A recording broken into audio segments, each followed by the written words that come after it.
I'm Marge Boone, and I am reading chapter 4 of the book of Ruth. A new family brings fulfillment. Meanwhile, Boaz went up to the gate and sat down there. Just then the Redeemer, about whom Boaz had spoken, was passing by. He said, "Sir, come over here and sit down." So he turned aside and sat down. Then he took 10 men from the town's elders and said, "Sit down here." And they sat down. Boaz said to the Redeemer, "Naomi, who has returned from the field of Moab, is selling the portion of the field that belonged to her brother Elimelech. I thought that I should let you know and say, buy it, in the presence of those sitting here and in the presence of the elders of my people. If you will redeem it, redeem it. But if you won't redeem it, tell me so that I may know.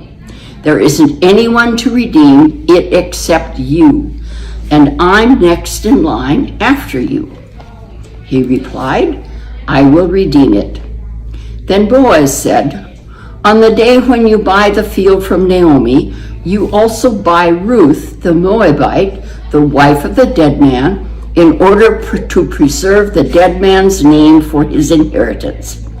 But the Redeemer replied, "Then I can't redeem it for myself without risking damage to mine own inheritance. Redeem it for yourself. You can have my right of redemption because I'm unable to act as Redeemer." In Israel in former times, this was the practice regarding redemption and exchange to confirm any such matter.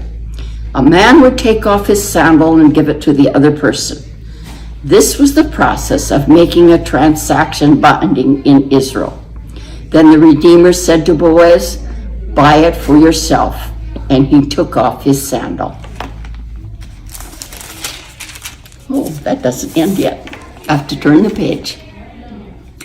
Boaz announced to the elders and all the people, Today you are witnesses that I've bought from the hand of Naomi all that belonged to Elimelech and all that belonged to Chilion and Mahlon, and also Ruth the Moabite, the wife of Mahlon, I've bought to be my wife, to preserve the dead man's name for his inheritance, so that the name of the dead man might not be cut off from his brothers or from the gate of his hometown. Today you are witnesses." Then all the people who were at the gate and the elders said, "We are witnesses. May the Lord grant that the woman who is coming into your household be like Rachel and Leah, both of whom built up the house of Israel. May you be fertile in Ephrathah, and may you preserve a name in Bethlehem. And may your household be like the household of Perez, whom Tamar bore to Judah, through the children that the Lord will give you from this young woman." So Boaz took Ruth, and she became his wife. He was intimate with her. The Lord let her become pregnant, and she gave birth to a son.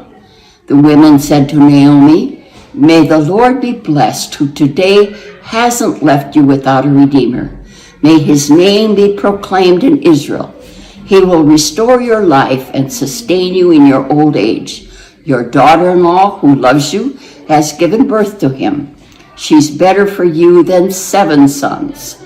Naomi took the child and held him to her breast, and she became his guardian. The neighborhood women gave him a name, saying, "A son has been born to Naomi." They called his name Obed. He became Jesse's father and David's grandfather. These are the generations of Perez. Perez became the father of Hezron, Hezron the father of Ram, Ram the father of Amminadab, Amminadab the father of Nahshon, Nahshon the father of Salmon, Salmon the father of Boaz, Boaz the father of Obed, Obed the father of Jesse, and Jesse the father of David. And so ends the book of Ruth.